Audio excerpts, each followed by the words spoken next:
Good morning class. हमारा topic है भोजन बनाते समय आप समय की बचत कैसे कर सकते हैं। तो भोजन बनाते समय हमें कई चीज़ें ऐसी होती है जो गृहिणी को ध्यान रखनी पड़ती है, और अगर गृहिणी नौकरी वाली है तो उसको और भी समय और शक्ति की ज़रूरत होती है और उसको बचाने की भी ज़रूरत होती है।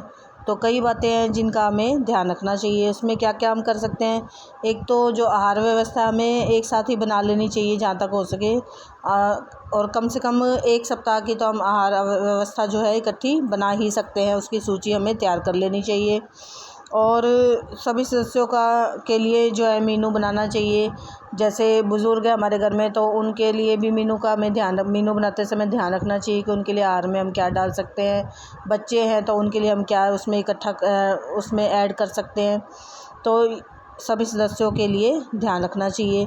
फिर खाना बनाते समय सभी चीज़ें जो हैं खाना पकाने के स्थान पर रखें। अब अगर गृहिणी खाना बनाने लगी है, एक चीज़ इधर है एक चीज़ उधर है, तो उसको बीच में भाग दौड़ करनी पड़ेगी। तो जब हम खाना बना रहे हैं, हमें पता है कि इस टाइम हमने खाना बनाना, तो उससे पहले जो है किचन में सारा सामान एक साथ एकत्रित कर लें ताकि आपको खाना बनाते समय इधर उधर ना भागना पड़े। फिर मिलते जुलते कार्य को इकट्ठा कर लेना चाहिए। अगर एक सा मिलता जुलता सा काम है तो हमें एक साथ निपटा लेने चाहिए। 2 चीज़ हमने बनानी है तो दोनों एक साथ चढ़ा लो गैस पे, चूल्हे पे।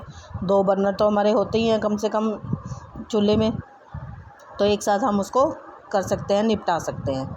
फिर जो देरी से पकने वाले पदार्थों को पहले बनाना शुरू कर देना चाहिए। 2 चीज़ हमने मान लो बनानी है, एक चीज़ तो हमारी जो है कम देर लगाने वाली है, एक चीज़ ज़्यादा देर लगाने वाली है। तो जिसमें ज़्यादा टाइम लगना है वो चीज़ हमें पहले बना लेनी चाहिए, टाइम से चढ़ा लेनी चाहिए।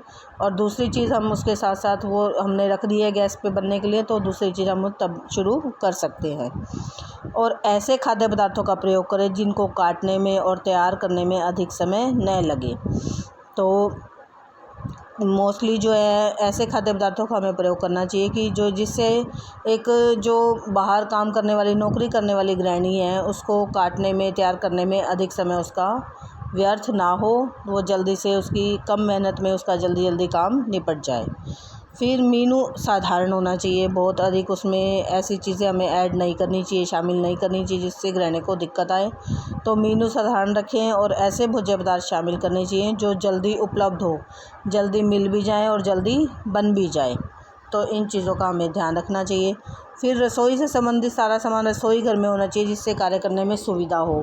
ये थोड़ा सा हमारे पहले पॉइंट से थोड़ा मिलता जुलता है कि जो खाना बनाने का जो सारा सामान है हमारा रसोई घर में ही होना चाहिए। कोई चीज़ भंडार घर में रखी है, कोई चीज़ स्टोर में रखी है, तो इसके लिए उसको समय भी खर्च होगा गृहिणी का और मेहनत भी, श्रम भी लगेगा। तो इस चीज़ का हमें ध्यान रखना चाहिए कि रसोई से संबंधित जो सारा सामान है रसोई घर में ही होना चाहिए जिससे कार्य करने में गृहिणी को सुविधा हो।